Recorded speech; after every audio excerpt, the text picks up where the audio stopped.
526 ప్రశ్న. ఆ, విగ్రహారాధన చేయవద్దని చెప్పిన దేవుడే ఆ, ఇత్తడి సర్పమును ఆ, స్తంభం మీద విగ్రహంగా ఎందుకు పెట్టించారు? ఆహా, వివరించండి. అంతేనా?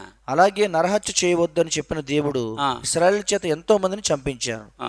ఎలా ఎందుకు జరిగింది వివరించమని అడుగుతున్నారు. ఇది ఎవరు? జాన్ పాల్, వయసు 45 సంవత్సరాలు, నెల్లూరు జిల్లా. విగ్రహారం చేయొద్దని దేవుడు చెప్పాడు. ఇప్పుడు వాళ్ళు ఇది ఎక్కడ ఉంటుంది? సంఖ్యాకాండము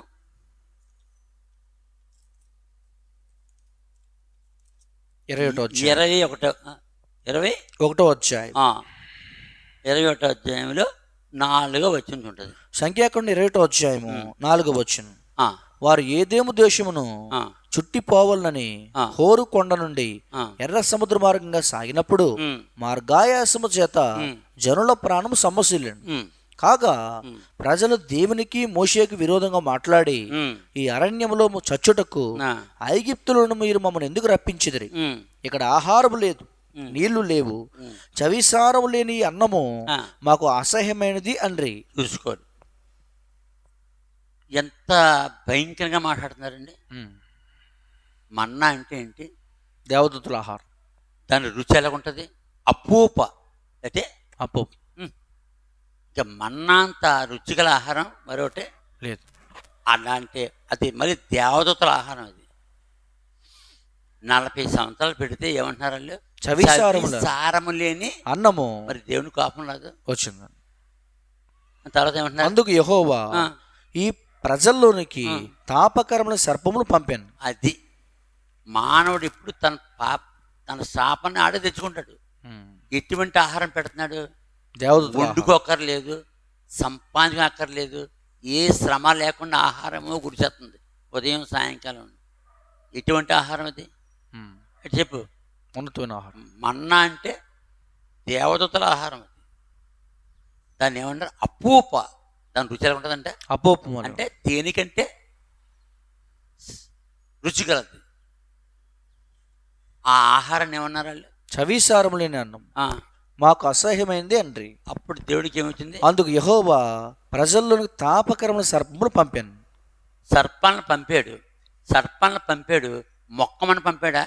కాదు. బుద్ధిరాన్నకి. అవి ప్రజలను కరువుగా ఇశ్రాయేలు అనేకులు చనిపోయారు, చచ్చారు. కాబట్టి ప్రజలు మోషే యొద్దకు వచ్చి మేము యెహోవాకు నీకు విరోధంగా మాట్లాడి పాపము చేసేదిమి. యెహోవా మా మధ్య నుండి ఈ సర్పమును తొలగించినట్లు ఆయన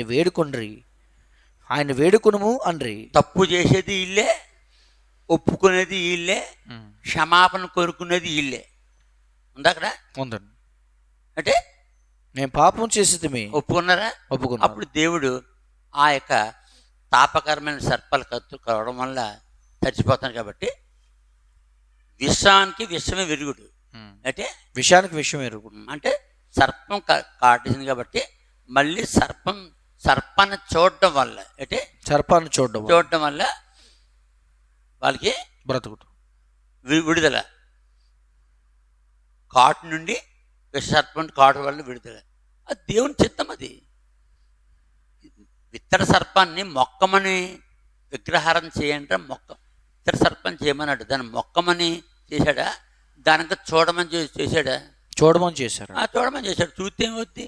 బ్రతుకును బహుతాడు. అప్పుడోళ్ళు ఇప్పుడు కాదు. చూడ ఏం జరిగిందో. సంఖ్యాకాండం 21 అధ్యాయము 8వ వచనం.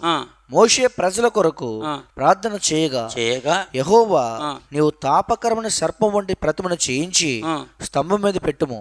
అది ఏది కరిచింది? తాపకరమైన సర్పం కరిచింది. ఇప్పుడు చస్తున్నారు వాళ్ళు. బతకడానికి దేవుడు చేశాడు. మోషే నీవు ఒక ఇత్తడి సర్పం చేసి ఎత్తైన స్థలంలో పెట్టు. చదువు. మోషే ప్రజల కొరకు ప్రార్థన చేయగా యెహోవా నీవు తాపకరమైన సర్పం వంటి ప్రతిమను చేయించి స్తంభం మీద పెట్టుము. అప్పుడు కరవబడిన ప్రతి వాడును దాని వైపు చూచి బ్రతుకునని మోషేకు సెలవిచ్చాను. అది దేవుని చిత్తము. మీరు పాపం చేశారు కాబట్టి సర్పాలు వచ్చి కరమని దేవుడు ఆజ్ఞాపించాడు. మళ్ళీ వాళ్ళు బతిమలాడితే ఏ సర్పం అయితే నేను కరిచిందో ఆ సర్పాన్ని ఇతర సర్పాన్ని తయారు చేసి స్తంభం మీద పెట్టు. ఎవడైతే దాన్ని నిదానం చూస్తాడో వాడు బతుకుతాడు. ఉమ్. దేవుని చిత్తం అలాగ ఉంది. మొక్కమన్నాడా, చూడమన్నాడా, చూడమన్నారు, దాన్ని ఆరాధించమన్నాడా? చేయడం లేదు. ఇప్పుడు ఇతను ప్రశ్న చేసినవాడు జాగ్రత్తగా వేయాలి. దేవునిపై నేరం మోపకూడదు. బాగా చదువుకోవాలి ఇక్కడ. ఇప్పుడు వాళ్ళు ఏం చేశారు, గబగబా కాబట్టి ఇతర సర్పను పోతపోసేసారు, చేసేశాడు. కాబట్టి మోషే ఎత్తడి సర్పం ఒకటి చేయించి స్తంభం మీద దాన్ని పెట్టాను. అప్పుడు సర్పము కాడు తిని ప్రతివాడు ఆ ఎత్తడి సర్పం నిదానించి చూచినందున బ్రతికెను. అక్కడతో అయిపోయింది. ఆ ఇతర సర్పం మొక్కమన్నాడా? మొక్కమనలేదు. లేకపోతే ఆరాధించమన్నాడా? లేదు. ఎల్లప్పుడూ ముక్కుతూ ఉండమని చెప్పాడా?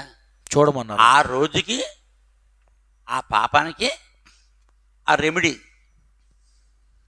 ఇతర సర్పాన్ని చేసేసాడు. దాన్ని చూశారు, చావగా మిగిలిన వాళ్ళు బతికారు. అక్కడతో గొడవ అయిపోయింది. అయిపోయి 2వ రోజు 18వ అధ్యాయం వస్తుంది మళ్ళీ దీని గొడవ. చూడు ఏం చేశారు దాన్ని. ఇసుకే కాలంలో 2వ రాజులు 18వ అధ్యాయంలో 18వ అధ్యాయము 3వ వచనం. 2 రోజులు 18వ అధ్యాయం 3వ వచనం. తన పితరుడైన దావీదు చేసినట్లు అతడు యెహోవా దృష్టికి, అతడంటే హిజ్కియా పూర్ణముగా నీతిని అనుసరించాను. ఉన్నత స్థలములను కొట్టివేసి విగ్రహములను పగలగొట్టి దేవతా స్తంభములను పడగొట్టి మోషే చేసిన ఇత్తడి సర్పము ఎక్కడ తేలింది. ఎక్కడదే? సంఖ్యాకాండం 21. సంఖ్యాకాండం 21 అధ్యాయంలో ఇత్తడి సర్పం. అక్కడతో అయిపోయిందా గొడవ. ఎక్కడ మని కనపడుతుంది. అంటే ఏం చేశారంటే ఇత్తడి సర్పాన్ని మోషే చేసిన ఇత్తడి సర్పమును చిన్న భిన్నములుగా చేశాను. ఎవరు? హిజ్కియా. అంటే హిజ్కియా కాలం వరకు ఇది ఉందన్నమాట. అంటే తెచ్చుకున్నారు, ఉండదు అక్కడ. దానికి ఇశ్రాయేలీయులు నెహుష్టాను పేరు పెట్టి దానికి ధూపం వేయిచూ వచ్చి ఉండేది. దేవుడు చెప్పాడు ధూపం వేయమని చెప్పారు. దాన్ని మూసేరమని చెప్పాడా? చెప్పలేదు. అక్కడతో అయిపోయింది. అయితే సర్పం చూశారు, బతికారు, అయిపోయింది. అది విగ్రహంగా దేవుడు చేయమన్నా చెప్పలేదు, మొక్కమని చెప్పలే. చూడండి, బతుకుతో చూశారు, బతికారు. దేవుని మాట. దేవునికి ప్రశ్న ఏంటి? మనం ఎవరు అసలు దాన్ని మొక్కమన్నాడా? దేవుడు మొక్కమని చెప్పలేదు. లేదు. ఎవరు మొక్కాలి? నేను తప్ప వేరు దేవుడు నీకు ఉండకూడదు. ఇశ్రాయేలు ఎంతకాలం మోసుకొచ్చారు? క్రీస్తు పూర్వం 1500 అంటే హిజ్కియా కాలం ఇంచుమించుగా క్రీస్తు పూర్వం 750. ఎంత? 750. అంటే 750 ఎలా ఉండే? 1500 నుంచి 700 తీసే 800 సంవత్సరాలు. 800 సంవత్సరాలు అవుతుంది. 800. మరి 800 నుంచి 50 తీసే 750 సంవత్సరాలు. 750 సంవత్సరాలు ఆ ఇత్తడి సర్పను ఉంచుకున్నారు వీళ్ళు. ఎక్కడ తయారు చేశాడు? అరణ్యంలో. క్రీస్తు పూర్వం 1500లో మోషే తయారు చేశాడు. ఎక్కడ పోయింది అది? చూడు ఏం చేశాడు. 18వ అధ్యాయము 2వ రాజులు 18వ అధ్యాయము 5వ వచనం. 2 రాజులు 18వ అధ్యాయం 5వ వచనం. అతడు ఇశ్రాయేలు దేవుడైన యెహోవా యందు విశ్వాసం ఉంచిన వాడు. కాబట్టి 4వ వచనం. 4వ వచనం. 2 రాజులు 18:4. ఉన్నత స్థలములను కొట్టివేసి విగ్రహములను పగలగొట్టి దేవతా స్తంభములను పడగొట్టి మోషే చేసిన ఇత్తడి సర్పమును చిన్న భిన్నములుగా చేశాను. అక్కడతో పోయింది. అది పోయిందా లేదా? పోయింది. అంటే దేవుడు దాన్ని మొక్కమనడా లేదా? మొక్కమని చెప్పలేదు. మరి ఎట్లా ఇలా మాట్లాడతాడు? దేవుడు ఎందుకు విగ్రహం చేశాడు అంటే అది విగ్రహంగా నువ్వు దేవుడు భావించలేదు. సర్పం కరిసింది కాబట్టి సర్పమే విషం చూస్తే పోద్ది, విషం పోద్ది. అది దేవుని చిత్తము. అక్కడితో పోయింది. కూడా తెమ్మనడా? తెమ్మని చెప్పలేదు. 750 సంవత్సరాలు ఉంచుకోమని చెప్పాడా? ఇసుకే కాలంలో ఇసుకేసాడు, దాన్ని మొక్కలో నరికేశాడు, పాడేశాడు. అక్కడితో పోయింది అది. కానీ ఈనాడుకే సర్పాలు మొక్కుతున్నారు, అది వేరు. కాబట్టి జాగ్రత్తగా బైబిల్ వాక్యం తెలుసుకుని ఉండాలి. దేవుడు ఆ ఇత్తడి సర్పాన్ని విగ్రహంగా తెచ్చుకోమని చెప్పాలి. దాన్ని బొమ్మను చేయమన్నట్టు అక్కడితో అయిపోయింది. దాన్ని మొక్కమనిలే. ఇప్పుడు మన ఇంట్లో ఎన్నో వస్తువులు ఉంటాయా? ఫ్రిడ్జ్ ఉంటుంది, అది వస్తువేనా? వస్తువే. ఇంకేముంటాయి, మంచాలు ఉంటాయి, ఎన్ని వస్తువులు ఉంటాయి, గ్యాస్ స్టవ్ ఉంటుంది, బంట, వాటిని మొక్కుతున్నారటి మొక్కట్లేదు. మరి అయ్యి విగ్రహాలే కదా. విగ్రహం అంటే ఏంటి? ఒక ఆకారం. ఇల్లు ఒక ఆకారం. ఇంట్లో ఇల్లు, టూత్ బ్రష్ కూడా ఆకారమే, ఆ టూత్ పేస్ట్ కూడా ఆకారం. మరి అట్లా మొక్కుతున్నారటి మొక్కట్లేదు. మరి దేవుడు మొక్కమని చెప్పలేదు కదా. నేను తప్ప దేవుడు నీకు ఉండకూడదు, పైన ఆకాశం అందే కానీ క్రింద భూమి అందే కానీ, భూమి కింద నేల ఎందే కానీ ఏం రూపమునైనా చేసుకోవద్దు, చేసుకోకూడదు, చేసుకుని దానికి మొక్కకూడదు, సాగిలు పడకూడదు, సాగిలు పడకూడదు. ఇక్కడ దేవుడు చేయమన్నాడు, చెయ్యాలి, చూడమన్నాడు, చూడాలి, అక్కడతో అయిపోయింది. మొక్కమన్నాడా? మొక్కమని చెప్పలేదు. మరి ఇంకెందుకు? కాబట్టి ఎవరైనా పరిచయం? జాన్ పాల్ గారు. జాన్ పాల్ వయసు 45 సంవత్సరాలు, నెల్లూరు జిల్లా. అదేవిధంగా నరహత్య చేయవద్దని చెప్పిన దేవుడు ఇశ్రాయేలు చేత ఎంతో మందిని చంపించాడు. ఎలా, ఎందుకు జరిగిందని అడుగు. అదా, దేవునికి వ్యతిరేకంగా ఉన్నప్పుడు వాళ్ళు యుద్ధానికి వచ్చారు. ఇశ్రాయేలు ఎవరితో ఎప్పుడు యుద్ధం చేయరు, ఎప్పుడు యుద్ధం చేయరు ఇశ్రాయేలు. ఎక్కడైనా ఇశ్రాయేలు మొదటి నుంచి ఇప్పుడు దాకా ఈ రోజు కూడా. ఇప్పుడు అమాసను ఎందుకు సర్వనాశనం చేస్తున్నారు? అరబ్బులు ఎందుకు సర్వనాశనం చేస్తారు? ఇశ్రాయేలు వాళ్ళు ఏదో పండుగ చేసుకుంటే కంచి దాటొచ్చి కొంతమందిని చంపేసి కొంతమందిని బందీలుగా తీసుకెళ్ళిపోయి ఇంకా చాలా మందిని విడుదల చేయడం లేదు. అందుకని ఇశ్రాయేలు తమంతట ఎప్పుడు ఎక్కడ ఏం చేయరు, యుద్ధం చేయరు, దెబ్బలాటకెళ్ళరు. ఎవడు అన్యాయం చేస్తే అప్పుడు పనిష్మెంట్ ఇస్తారు. సంఖ్యాకాండం 17 అధ్యాయం, నిర్గమాకాండం 17 అధ్యాయం ఇప్పుడు చూపించాను. 17 అధ్యాయం అమాలేకుల గురించి చదువు. నిర్గమాకాండం 17 అధ్యాయం 8వ వచనం. తర్వాత అమాలేకులు వచ్చి, అద్దెగో ఏముంది, తర్వాత ఇశ్రాయేలీలు ఐగుప్తు దేశం వెళ్ళిపోతున్నారు. ఏ దేశం వచ్చింది?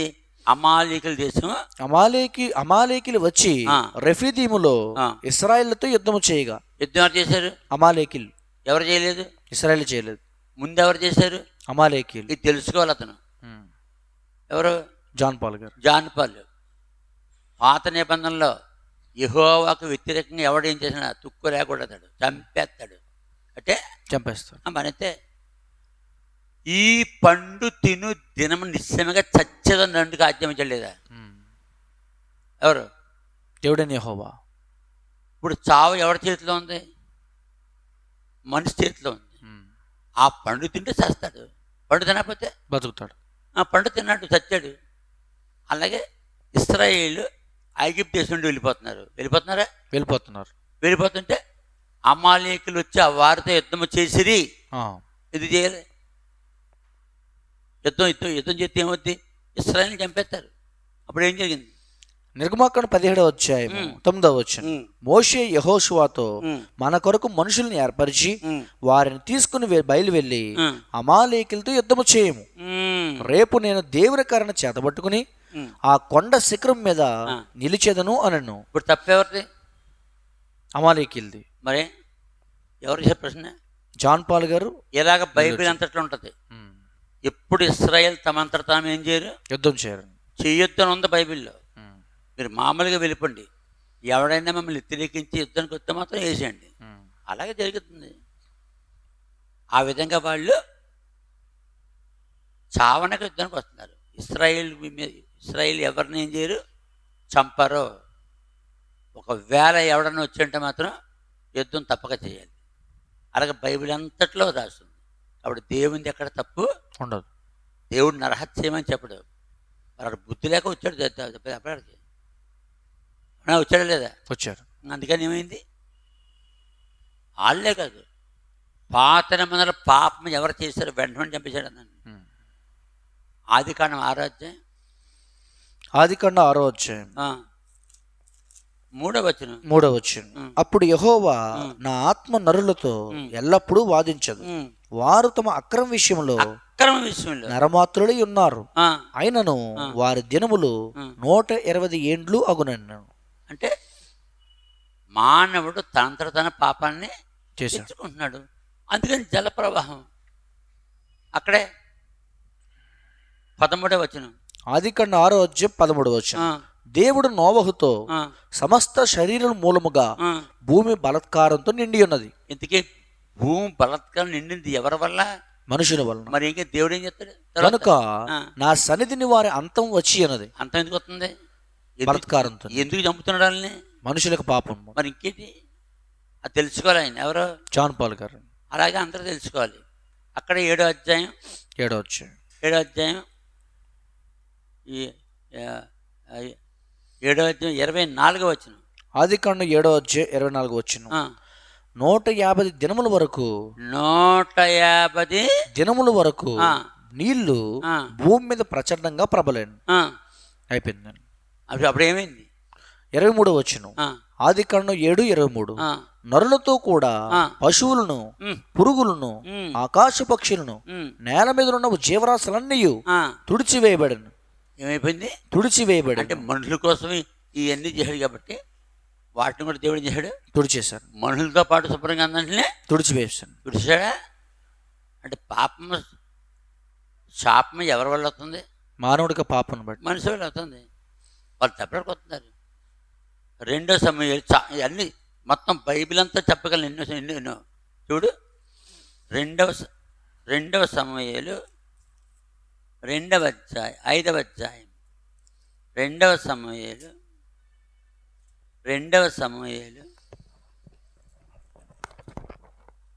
5వ అధ్యాయం 17వ వచనం. 2వ సమూయేలు 5వ అధ్యాయం 17వ వచనం. జనులు ఇశ్రాయేలు మీద రాజుగా దావీదునకు పట్టాభిషేకం చేశారని ఫిలిస్తీయులకు వినబడినప్పుడు దావీదును పట్టుకున్నట్టుకై ఫిలిస్తీయులు అందరూ వచ్చారు. దావీదుకి పట్టాభిషేకం చేస్తుంటే ఫిలిస్తీయులకి బాధ. ఎన్నో చెప్పగలను, కొన్ని వందలు, కానీ అక్కడ చెప్తున్నాను. పట్టాభిషేకం చేస్తున్నారు దావీదుకి. ఎక్కడ? ఇశ్రాయేల్ దేశంలో. ఫిలిస్తీయుల దేశం వేరు. వాళ్ళు ఎందుకు వచ్చారు దెబ్బడికి? తర్వాత దావీదు ఆ వార్త విని ప్రాకార స్థలమునకు వెళ్ళిపోయాడు. ఫిలిస్తీయులు దండెత్తి వచ్చి వెళ్ళిపోయాడా? వెళ్ళిపోతే ఆగాల వచ్చేస్తున్నారు. ఫిలిస్తీయులు దండెత్తి వచ్చి రఫాయిము లోయలో వ్యాపింపగా. అలా చేయగచ్చా? చేయకూడదు. తప్పెవరిది? ఇప్పుడు ఫిలిస్తీయులు. తర్వాత చూడు. దావీదు నేను ఫిలిస్తీయులకు ఎదురుగా పోయేదనా, వారిని నా చేతికి అప్పగింతువా అని యెహోవా యొద్ద విచారించినప్పుడు పొమ్ము, నిస్సందేహంగా వారిని చేతికి అప్పగించుదనని యెహోవా సెలవిచ్చాడు. అది మళ్ళీ దేవుని అడుగుతున్నాడు, ప్రభువా నేను వెళ్ళాలా వద్దా? అడిగే ఫిలిస్తీయుల దేశం మీదకి. ఎందుకు? ఏదైనా పట్టాభిషేకం చేస్తుంటే వాళ్ళు వచ్చారు, వెళ్ళిపోతే కూడా వెంబడించేస్తున్నారు. మరి యుద్ధానికి దిగారు. అప్పుడు దేవుని అడిగాడు, ప్రభువా వెళ్ళానా వద్దా? వీళ్ళు నిస్సందేహంగా వారిని నువ్వు నీ చేతికి అప్పగించుదనని. దేవుడు ఎప్పుడు న్యాయాన్ని చూస్తాడు. న్యాయాన్ని చూస్తాడు, అన్యాయానికి పనిష్మెంట్ ఇస్తాడు. పొమ్ము, నిస్సందేహంగా వారిని చేతికి అప్పగించుదనని యెహోవా సెలవిచ్చాను. కాబట్టి దావీదు బయల్పెరాజీమునకు వచ్చి అచ్చట వారిని హతము చేసి. తప్పెవరిది? దేవుడు ఎందుకు నరహత్య చేస్తున్నాడు కదా, ఎందుకు అందరూ ఇంతమంది చంపేస్తున్నాడు? వాళ్ళు ఎందుకు చేస్తున్నారు? వాళ్ళు పాపాన్ని బట్టి చేస్తున్నారు. జలప్రవాహం కొట్టుకుపోనట్టు యెహోవా నా శత్రువులను నా ఎదుట నిలవకుండా నాశనము చేశాననుకుని ఆ స్థలమునకు బయల్పెరాజ్యమని పేరు పెట్టాను. అది ఇలాంటివి తెలుసుకోవాలి. దేవుడు బైబిల్ అంతట్లో ఎక్కడ అన్యాయంగా ఎవరిని చంపలేదు. తర్వాత 2వ సమూయేలు 5:22 ఫిలిస్తీయులు మరలా వచ్చి దావీదు మళ్ళీ దెబ్బటికి ఫిలిస్తీయులు వెళ్ళారు. వాళ్ళకి ఏం పోయి కాలడికి. ఫిలిస్తీయులు మరలా వచ్చి రఫాయిము లోయలో వ్యాపింపగా దావీదు యెహోవా యొద్ద విచారణ చేశాను. అందుకు యెహోవా నీవు వెళ్ళవద్దు, చుట్టూ తిరిగిపోయి కంబలి చెట్లకు ఎదురుగా వారి మీద పడుము. కంబలి చెట్ల కొనల చప్పుడు వినగానే ఫిలిస్తీయులను హతము చేయటకై యెహోవా బయలుదేరుచున్నాడు. గనుక అప్పుడే నీవు త్వరగా బయలుదేరవల్లని సెలవిచ్చాను. దావీదు యెహోవా తనకు ఆజ్ఞాపించిన ప్రకారం చేసి గెబ నుండి గెజేరు వరకు ఫిలిస్తీయులను తరుముచూ హతము చేశాను. తర్వాత అయిపోయిందా? తప్పెవరిది? ఇప్పుడు ఫిలిస్తీయులు. దేవుడు చంపేస్తున్నాడా? దేవుడిది కాదు. నరహత్య చేయొద్దన్నాడు, ఎందుకు చంపేస్తున్నా అంటే వాళ్ళ కర్మ, వాళ్ళందరూ వాళ్ళ దెబ్బడికి వచ్చారు. ఇప్పుడు ఏం చేస్తాడు? యుద్ధం చేశాడు. మొదటి సమూయేలు 17వ అధ్యాయం, మొదటి సమూయేలు 17వ అధ్యాయం మొదటి 2 వచనాలు. మొదటి సమూయేలు 17వ అధ్యాయము మొదటి 2 వచనాలు. ఫిలిస్తీన్లు తమ సైన్యములను యుద్ధమునకు సమకూర్చి యోధా దేశములోని షోకోలో కూడి ఎఫెస్వదీము దగ్గర షోకోకును అజేకాకును మధ్యన దిగి ఉండగా ఎవరు వచ్చారు దెబ్బలకి? ఫిలిస్తీన్లు వచ్చారు. ఎవరు వెళ్ళలేదు? ఇశ్రాయేల్ వెళ్ళలేదు. ఇశ్రాయేల్ ఎవరు? దేవుని ప్రజలు, న్యాయవంతులు. ఫిలిస్తీన్లు ఎవరు? అన్యులు, సాతాను ప్రజలు. ఎవరొస్తున్నాడు? దెబ్బలకి ఎవడొస్తున్నాడు? ఫిలిస్తీన్లు వస్తున్నారు. వచ్చారా? వస్తే 2వ వచనం. 2వ వచనం.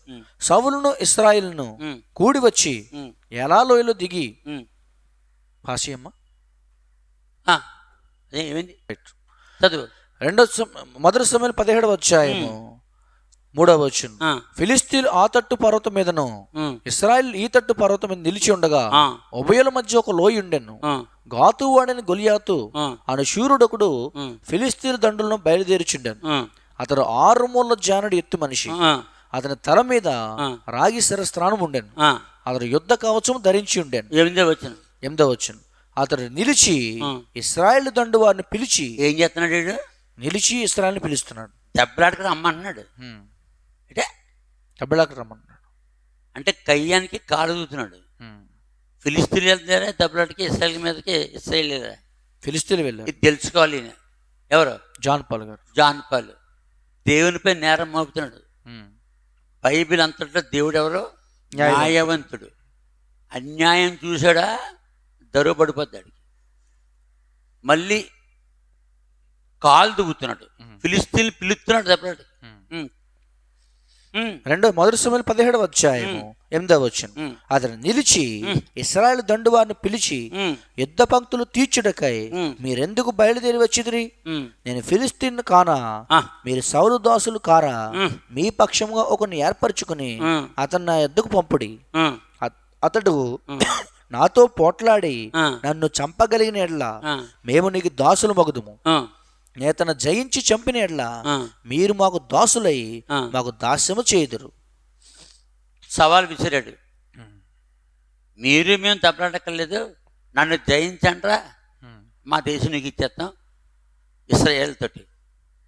మీరు జయిస్తే మా దేశం మీకు ఇచ్చేస్తాం, మేము జయిస్తే మీ దేశం మాకు అన్నాడా? అన్నాడు. ఎన్ని ఎవరు చేస్తారు? ఎన్ని దెబ్బలాటకి మూలకాలం ఎవరు? ఫిలిస్తీయుడు. తర్వాత ఎవడు? గొలియాతు గాడు. 41వ వచనం లేకపోతే 42వ వచనం. మొదటి సమూయేలు గ్రంథం 17:42.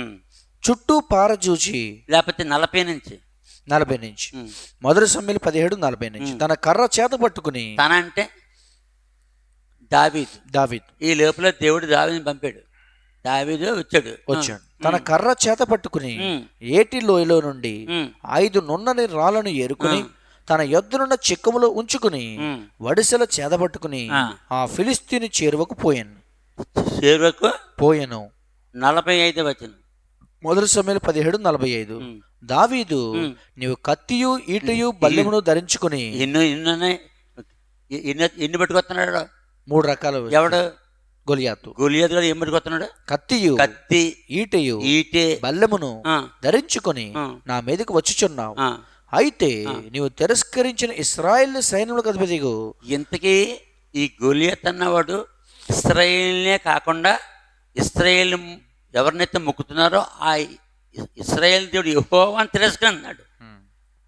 అంటే యెహోవాను తిరస్కరిస్తాడు. పొగర మొత్తం ఎక్కువ జరిగి ఇశ్రాయేల్ని దెబ్బలాటకి సవాల్ చేస్తున్నాడు. మళ్ళీ ఇశ్రాయేల్ మొక్కే దేవుని తిడుతున్నాడు. మళ్ళీ అవునా? తిడుతున్నాడు. చూడు. అయితే నీవు తిరస్కరించిన ఇశ్రాయేళ్ల సైన్యాలకు అధిపతి యెహోవా పేరట నేను నీ మీదకి వచ్చి ఉన్నాను. ఈ దినమున యెహోవా నిన్ను నా చేతికి అప్పగించను. నేను నిన్ను చంపి నీ తల తెగవేత్తును.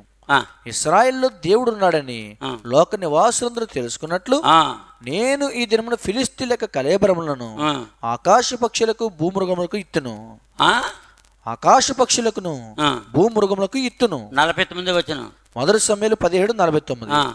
తన సంచిలో చేయి వేసి, తన అంటే దావీదు, అందులో నుండి రాయి ఒకటి తీసి వడిసెలతో విసిరి ఆ ఫిలిస్తీని నుదుట కొట్టెను. ఆ రాయి వాని నుదురుచొచ్చినందున వాడు నేలను బోర్ల పడాను. అయిపోయిందా? తప్పెవరిది? ఫిలిస్తీన్ది. రెండో తప్పెవరిది? గొలియాతు. అయిపోయిందా? ఇప్పుడు నేను తెలుసుకోగలుగుతున్నా, బైబిల్ అంతట్లో ఎక్కడ దేవుడు కానీ దేవుని ప్రజలు కానీ యుద్ధానికి వెళ్ళరు. ఒకవేళ వచ్చిందంటే మాత్రం అయిపోయింది సంగతి. చనిపోయాడు. 51 మొదటి సమయాలు 17:51. వాడు బోర్లా పడగా దావీదు పరిగెత్తుకుపోయి ఫిలిస్తీన్ మీద నిలుచుండి. చదువు 50 వచనం. మొదటి సమయాలు 17:50. దావీదు ఫిలిస్తీన్ కంటే బలాఢ్యుడై ఖడ్గము లేకయే వడిసెలతోనూ రాతితోనూ ఆ ఫిలిస్తీన్ కొట్టి చంపెను. 52. అప్పుడు ఇశ్రాయేల్ వారును యూదా వారును లేచి జయము జయమని అరుచుచు లోయ వరకు షరాయిము ఎక్రోను వరకు ఫిలిస్తీన్ తరమగా ఫిలిస్తీన్లు హతులై షరాయిము ఎక్రోను మార్గమున గాతు ఎక్రోను అను పట్టణముల వరకు కూలిరి. అయిపోయింది. దెబ్బలకు వచ్చింది ఎవడు? ఫిలిస్తీన్. ఓడిపోయింది ఎవరు? ఫిలిస్తీన్. పారిపోయింది ఎవరు? ఫిలిస్తీన్. చచ్చింది ఎవరు? ఫిలిస్తీన్. తెలుసుకోవాలి తను ఎవరు? జాన్ పాల్ గారు. దేవుడు నరహత్య చేయడం కాదు, వాళ్ళు అన్యాయంగా వచ్చారు కాబట్టి ఏమైంది? చనిపోయారు లేదా? అలాగే బైబిల్ అంతాను ఎన్ని చోట్ల చూపించగలం. ఇక నిర్గమాకాండం, సంఖ్యాకాండం, ద్వితీయోపదేశకాండం, ఇంకా యుద్ధాలు అలాగుంటాయి ఇంకా. అంటే ఇప్పుడు ఇశ్రాయేలీలు 430 సంవత్సరాలు ఉన్నారు ఎక్కడ? ఐగుప్తు దేశంలో. దేవుడు ఏదో వాళ్ళని విడిపించి తీసుకెళ్తుంటే 10 తెగుళ్ళు రప్పించి వాళ్ళు వెళ్ళిపోతుంటే నిర్గమాకాండం 14వ అధ్యాయంలో ఫరో ఏం చేశాడు? యుద్ధానికి వచ్చాడు. వెళ్ళిపోయే వాళ్ళు వెళ్ళమని చెప్పాడా? వెళ్ళిపోమని చెప్పాడు. 12వ అధ్యాయంలో 13వ అధ్యాయం పొమ్మని చెప్పాడా? వెళ్ళిపోమన్నాడు. వాళ్ళు వెళ్ళిపోతున్నారా మర్యాదగా? మరి ఏం చేస్తున్నాడు? 600 రథాలతో వచ్చాడు. చదువు అది. దేవునిపై ఎప్పుడు నేరం మాపకూడదు. దేవుడు న్యాయవంతుడు. నిర్గమాకాండం 14:5.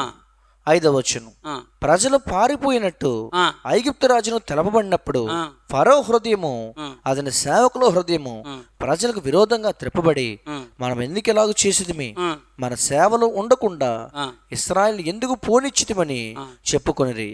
పొమ్మని చెప్పిన ఆడే కదా. అంటే పొమ్మని చెప్పింది ఫరోనా? పొమ్మని చెప్పాడా? చెప్పాడు లేదా? చెప్పాడు. 12వ అధ్యాయము వాళ్ళు చచ్చిపోతున్నప్పుడు. నిర్గమాకాండం 12వ అధ్యాయము 31. 29 నుంచి. అర్ధరాత్రి వేళ జరిగిందేమనగా సింహాసనం మీద కూర్చున్న ఫరో మొదలుకొని చెరసాల్లో ఉన్న ఖైదీ యొక్క తొలి పిల్ల వరకు ఐగుప్తు దేశమందుల తొలి పిల్లలందరినీ పశువుల తొలి పిల్లలన్నిటినీ యెహోవా హతము చేశాను. ఆ రాత్రి ఫరోయు అతని సేవకులందరూ ఐగుప్తులందరూ లేచినప్పుడు శవము లేని ఇల్లు ఒకటైనా లేకపోయినందున ఐగుప్తులో మహాఘోష పుట్టాను. 31. ఆ రాత్రి వేళ ఫరో మోషే అహరోను పిలిపించి వారితో, మీరును ఇశ్రాయేలును లేచి నా ప్రజల మధ్య నుండి బయలువెళ్ళడి, మీరు చెప్పినట్టు పోయి యెహోవాను సేవించుడి చెప్పాడు. ఒప్పుకున్నాడా? మరి 14వ అధ్యాయం ఎలాగంటాడు? 14వ అధ్యాయము మనం 5వ వచనం ఏమంటాడు? మనం ఎందుకు ఇశ్రాయేలును పోనిచ్చాం? మనం ఎందుకు ఇలాగ చేసేది? 6వ వచనం. నిర్గమాకాండం 14:6. అంతటా అతడు తన రథమును సిద్ధపరుచుకుని తన జనమును తనతో కూడా తీసుకుని పోయాను. మరియు అతను శ్రేష్టమైన 600 రథములను ఐగుప్తుల రథములన్నిటినీ వాటిలో ప్రతి దాని మీద అధిపతులను తోడుకుని పోయాను. 21వ వచనం. నిర్గమాకాండం 14:21. మోషే సముద్రం వైపు తన చేయి చాపగా యెహోవా ఆ రాత్రి అంతయు బలమైన తూర్పు గాలి చేత సముద్రము తొలగించి దాన్ని ఆరిన నేలగా చేశాను. 26వ వచనం. అంతలో యెహోవా మోషేతో, ఐగుప్తీయుల మీదకిని వారి రథముల మీదకిని వారి రౌతుల మీదకి నీళ్లు తిరిగి వచ్చినట్టు సముద్రం మీద తన నీ చెయ్యి చాపుము అనెను. మోషే సముద్రం మీద తన చేయి చాపగా ప్రొద్దు పొడిచినప్పుడు సముద్రము అధిక బలముతో తిరిగి పొరలేను గనుక ఐగుప్తులు అది చూచి వెనుకకు పారిపోయారు. అప్పుడు యెహోవా ఆ. సముద్రం మధ్యను ఆ. ఐగుప్తులను నాశనము చేశాను. అయిపోయిందా? 28వ వచనం. నీళ్లు తిరిగి వచ్చి ఆ రథములను రౌతులను వారి వెనక సముద్రంలోకి వచ్చిన ఫరో యొక్క సర్వసేనను కప్పివేశాను. వారిలో ఒకడెన్ను మిగిలి ఉండలేదు. వారు రథముల సేనలను తన శ్రేష్టాధిపతులను ఫరో రథముల సేనలను తన శ్రేష్టాధిపతులను సముద్రము మధ్యను ఆరిన నేలను నడచేరి సముద్రము మధ్యను. కాబట్టి ఇశ్రాయేలీలు ఆరిన నేల మీద వెళ్ళిపోతున్నారు. సముద్రం వీళ్ళని చేసింది, ఐగుప్తుని ముంచివేసింది. వాళ్ళకేమో ఆరిన నేల సముద్రం, వీళ్ళకి ముంచివేసింది. తప్పెవరిది? ఐగుప్తులది. ఒక్కడు కూడా మిగిలి ఉండలేదు. ఫరో కూడా చచ్చిపోయాడు. అంటే ఫరో కూడా చచ్చిపోయాడు. ఫరో కూడా 136 కీర్తన 15 వచనం. 136 కీర్తన 15 వచనం. ఫరోను అతని సైన్యమును ఎర్ర సముద్రంలో ఆయన ముంచివేశాను. ఫరోను అతని సైన్యమును ఎర్ర సముద్రంలో ఆయన ముంచివేశాను. అయిపోయిందా? ఆయన కృప నిరంతరం ఉండును. అద్దిగో దేవుడు ఎవరో కృపగలవాడు. పొమ్మని చెప్పింది ఆడే, అర్ధరాత్రులు చెప్పి పోతున్నారు వాళ్ళు. 430 సంవత్సరాలు తిప్పలు పెడేశారు వాళ్ళు. వాళ్ళు ఎలాగ ఏడ్చారు? నిర్గమాకాండం 2వ అధ్యాయం ఆఖరి పేర. నిర్గమాకాండం 2వ అధ్యాయం ఆఖరి పేర. నిర్గమాకాండం 2వ అధ్యాయం 23వ వచనం. అలాగున అనేక దినములు జరిగిన మీదట ఐగుప్తు రాజు చనిపోయాను. ఇశ్రాయేలు తాము చేయుచున్న వెట్టి పనులు బట్టి నిట్టూర్పులు విడిచుచు మొరపెట్టుచుండగా తమ వెట్టి పనులు బట్టి వారు పెట్టిన మొర దేవుని యొద్దకు చేరాను. మరి ఎంత శ్రమ పడిపోయారు. కాగా నలిపేస్తున్నాడు. ఇంకాడు ఓ పక్క నుంచేమో వెట్టి పనులు నలిపేస్తున్నాడు, ఇంకోటి మగ పిల్లాడు పుడితే నదిలో బారేమన్నాడు. ఇంకంతకన్నా దారుణం ఉందా? మగ పిల్లాడు పుడితే నైల్ నదిలో పడమన్నాడా? ఇన్ని శ్రమణ పడుతున్న దేవుడుకి వాళ్ళు మొరపెడితే దేవుడు దిగొచ్చి మోసాన్ని పంపి తీసుకొస్తుంటే అంతా అయిపోయింది. ఎర్ర సముద్రం వాళ్ళకి వీళ్ళకి హద్దు. ఎర్ర సముద్రం హద్దు. ఎర్ర సముద్రం యువతల పక్కన ఐగుప్తీయులు, అవతల పక్కన ఇశ్రాయేలీయులు. అబ్రహాం, ఇస్సాకు, యాకోబుకి ఇచ్చిన దేశం. ఎర్ర సముద్రమే ఏంటి హద్దు. ఎర్ర సముద్రం పాయలు చేసి తీసుకెళ్తున్నాడు. దేవుడు అంటే ఏంటి అంటే ఈయన సరైన అవగాహన లేదు. దేవుడు నరహ చేయొద్దు అన్నాడు, ఎందుకు చంపేస్తున్నాడు? చేయొద్దు అన్నాడు, నరహ చేయొద్దు. కానీ వాళ్ళు నరహత్యకి వస్తున్నారు మీదకి. వాళ్ళందరూ వాళ్ళే వస్తున్నారు. దేవుడు తనంతట తను ఎవరిని చంపడో, దేవుని ప్రజలు కూడా తనంతట ఎవరిని చంపరు. చంపడానికి వీలు లేదు. కానీ పాత నిబంధనలు మాత్రం వాళ్ళని వచ్చాడు ఎవడన్నా. ఇందాక దావీదు దగ్గర ఏం జరిగింది? ఫిలిస్తీన్లే వచ్చి ఇశ్రాయేలుతో యుద్ధం చేశారు. గొల్లియాతు గారు మళ్ళీ వచ్చి సవాలు విసిరాడు. సవాలు విసురుతున్నాడు. రండ్రా ఎవడొస్తాడు అంటే అంత బలమైన వాడు లేడు. అంత బలమైన వాడిని దేవుడు బలహీనుని చేత చంపించాడు. ఇది ఎక్కడ ఉంటుంది? మొదటి కొరింథీ మొదటి అధ్యాయం 29 వచనమా? మొదటి కొరింథీ మొదటి అధ్యాయము 27-28 వచనం. 29 వచనం. ఏ శరీరియు దేవుని ఎదుట అతిశయింపుకున్నట్లు జ్ఞానులను సిగ్గుపరచుటకు లోకములో ఉండి వెర్రి వారిని దేవుడు ఏర్పరచుకుని ఉన్నాడు. జ్ఞానులను సిగ్గుపరచడానికి దేవుడు లోకములో నుండి వెర్రి వారిని దేవుడు ఏర్పరచుకుని ఉన్నాడు. బలవంతులైన వారిని సిగ్గుపరచుటకు లోకంలో బలహీనమైన వారిని దేవుడు ఏర్పరచుకుని ఉన్నాడు. ఎన్నికైన వారిని వ్యర్థము చేయటకు లోకంలో నీచులైన వారిని, తృణీకరించబడిన వారిని, ఎన్నిక లేని వారిని దేవుడు ఏర్పరచుకుని ఉన్నాడు. అయితే ఆయన మూలముగా మీరు క్రీస్తు యేసునందు ఉన్నారు. చాలు, అర్థమైంది. ఇది అర్థం అవడానికి దేవుడు బలమైన వారిని, వాళ్ళు మేము బలమైన వాళ్ళని వెలుగుతారు, బలహీనుల చేత బలమైన వాళ్ళని చంపించాడు. మాకు జ్ఞానం ఉంది అని విరవిగుతారు. జ్ఞానం లేని వారి చేత విజ్ఞానికి బుద్ధి కలిగిస్తున్నాడు. అలాగే గొలియాతు బలిష్ఠుడు, ఆయన ఎవడో జయించలేడు. అదే కదా అన్నాడు, నీ కుక్కనంటారా కరచుకొత్తను అన్నాడు కదా. ఆ దగ్గర ఏమున్నాయి? డాలు, కత్తి, ఈటే. ఇతని దగ్గర ఏమున్నాయి? చిన్న కర్ర మొక్కను వడిసలేను. ఎవరు గెలిచారు? దావీదు గెలిచాడు. చెప్పాడు సౌలు, ఒరే నువ్వు బాలుడువు. వాడు చూస్తే యుద్ధాభ్యాసం చేసిన బాల్యమును చేశాడు. వాడు ఎత్తెంత 10 అడుగులు. నువ్వెంతున్నావు? కుర్రగాడివే. ఆయ్ సింహము నోట నుండి, ఎలుగుబంటి నోట నుండి తప్పించిన దేవుడు. తప్పింది నా దేవుడు అంటే దేవునిపై ఆధారపడి వెళ్తున్నాడు.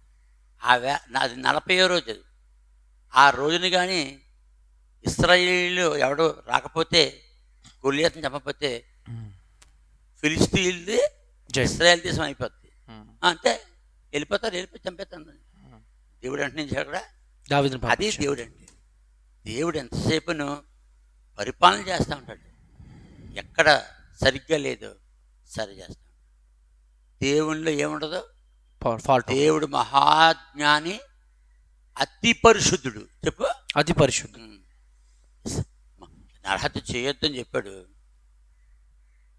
ఎందుకు నరహత్య చేస్తున్నాడంటే దేవుడు నరహత్య చేయడు. ఆ నరులే తమ పాపను బట్టి చేస్తున్నారు. అంటే తమ పాపం బట్టి చేస్తున్నారు. మరి ఇంకేంటి? మరి హేబెల్ని చంపేశాడు. అదే కయ్యం చంపేయలేదు దేవుడు, చంపలేదు.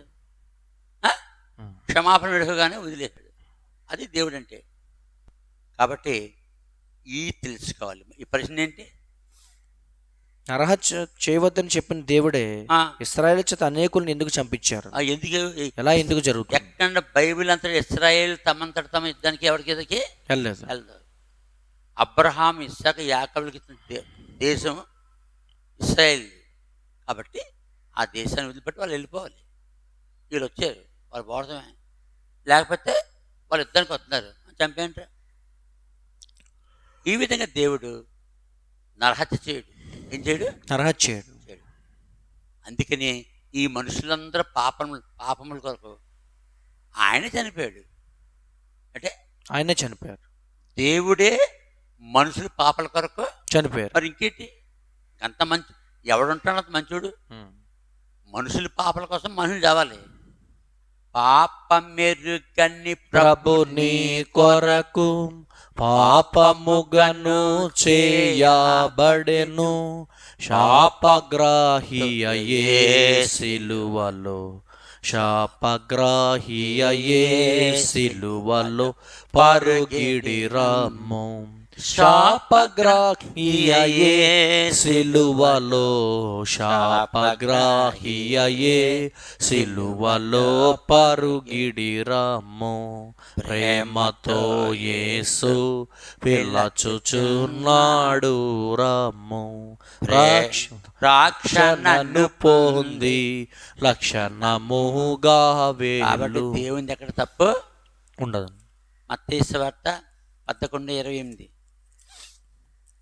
మత్తయి సువార్త 11:2. ప్రయాసపడి భారం మూసుకునిచున్న సమస్త జనులారా నా యొద్దకు రండి, నేను మీకు విశ్రాంతి కలుగజేతును. అదే సో ఎవరిని పిలుతున్నాడు? పాపను పిలుతున్నాడు. ఏమెత్తారంటే వాళ్ళకి విశ్రాంతి కలుగజేస్తాడు. ఇప్పుడు వాళ్ళందరూ వచ్చి దేశపతులు వస్తారు. వాళ్ళు చేసిన పాపాలన్నీ కూడా వాళ్ళు భరించకుండా ఆయన భరించాలి. ఇప్పుడు అంటే యేసుప్రభువు భరిస్తాడు. ఇప్పుడు అలా పిలిచాడు, మీ పాపాలు తీసేస్తానని పిలిచాడు. ఎలా తీసాడు? ఆయనే బలైపోయారు. తలపై ముండ్లకేయటము, కాళ్ళు చేతులు మేకులు, పక్కల బల్లెం పట్టు, ఒళ్ళంతా 4,500 దెబ్బలు తిన్నారు. ఎవరి కొరకు? మానవుల పాపములకు. మరి ఇంకేంటి? దేవుడు పాపం చేస్తాడా? చేయడం. ఎవరు పాపాన్ని భరించాడు? మానవులకు పాపం. 2 కొరింథీయులకు 5:21. 2 కొరింథీ 5:2.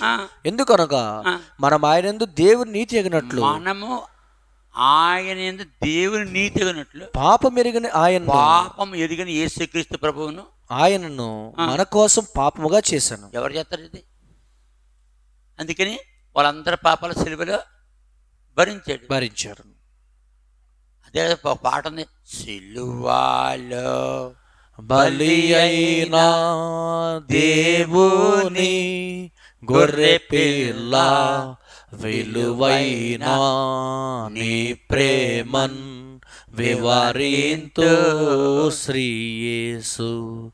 ఆనాటి యూదులే నిన్ను చంపిరనుకుంటే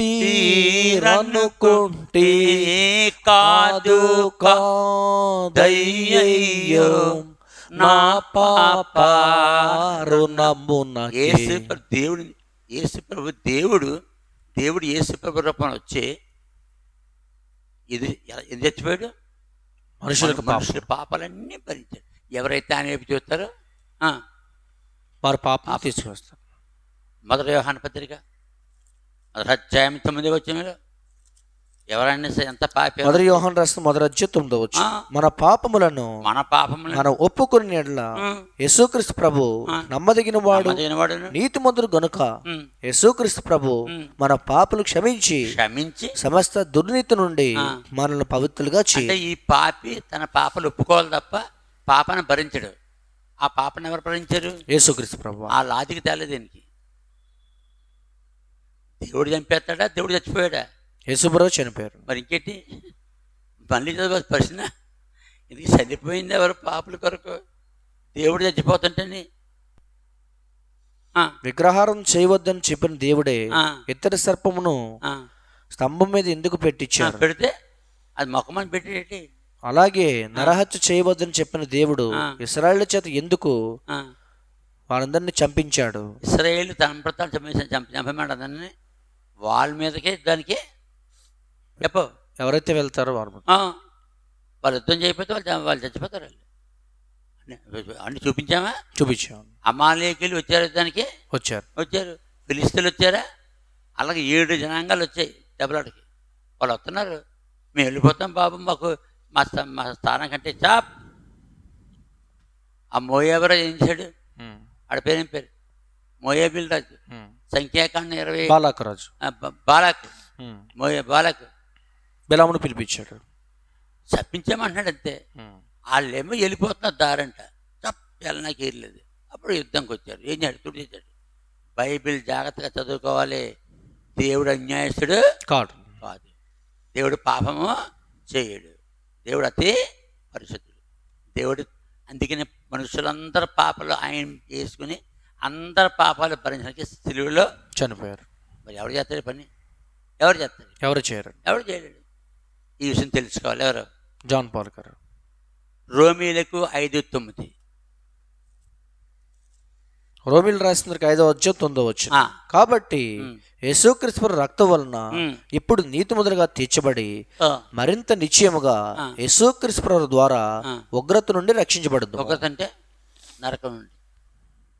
యేసు ప్రభు మనుషుల్ని నరకానికి వెళ్ళకుండా కాపాడడానికి రక్తం కార్చాడు. ఆయన దగ్గరికి వచ్చి ఎవరైతే తమ పాపములు కడుక్కున్నారో వారి పాపములన్నీ క్షమిస్తున్నారు. వాళ్ళ పాపాలు తీసేయడానికి దేవుడు ఏం చేశాడు? ఆయన చనిపోయాడు.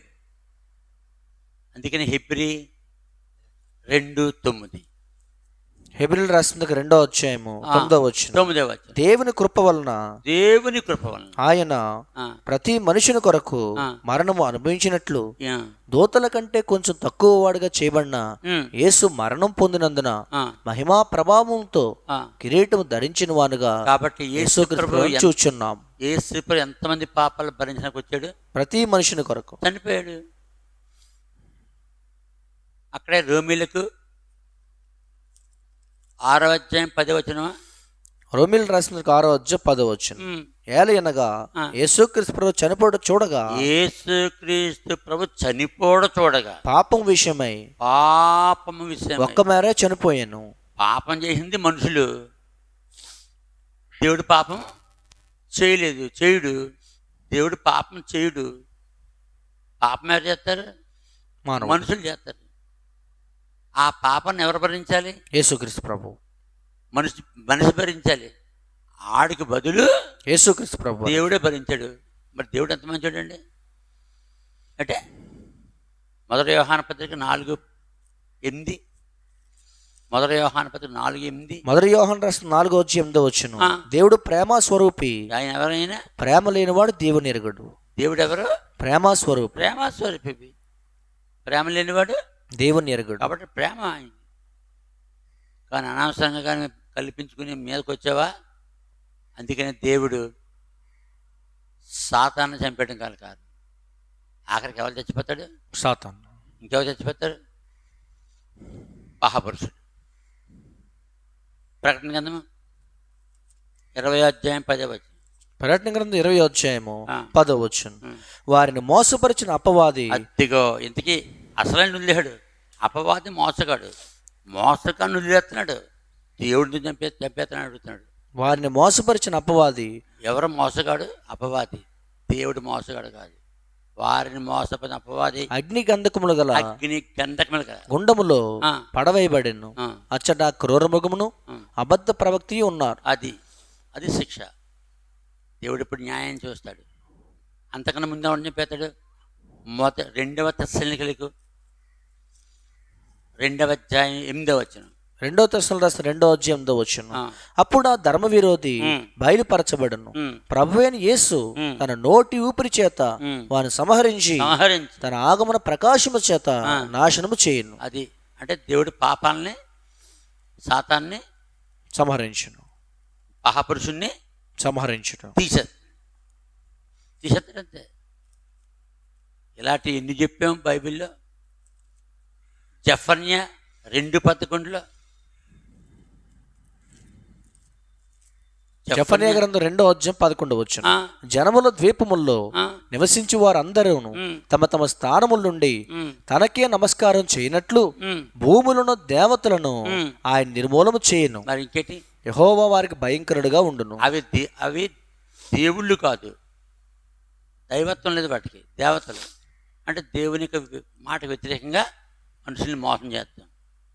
దేవుడికి రావాల్సినటువంటి మహిమను దేవతలు పొందుతున్నాయి, వాళ్ళని నరకాన్ని తీసిపోతున్నాయి మనుషుల్ని అక్రమంగా. అందుకని భూమి మీద ఉన్నటువంటి దేవతలను మొత్తం చంపేస్తాడు ఆయన నిర్మూలన చేయను. మరి దేవుడు ఆయన ఎవరో? దేవుడు సర్వ సృష్టికర్త, న్యాయవంతుడు. ఆయన లోకాన్ని కంట్రోల్ చేయాలి. ఏం చేయాలి? కంట్రోల్ చేస్తాడు కదా. అందుకని దేవుడు చివరిగా ఏ రాజ్యం కడతాడు? 2 పేతురు 3:13. దేవుడు ఎటువంటి లోకాన్ని కట్టబోతున్నాడు? 2 పేతురు 3:13. ఆయనను మనమైన వాగ్దానం బట్టి క్రొత్త ఆకాశముల కొరకు క్రొత్త భూమి కొరకు కనిపెట్టుచున్నాం, వాటి యందు నీతి నివసించును.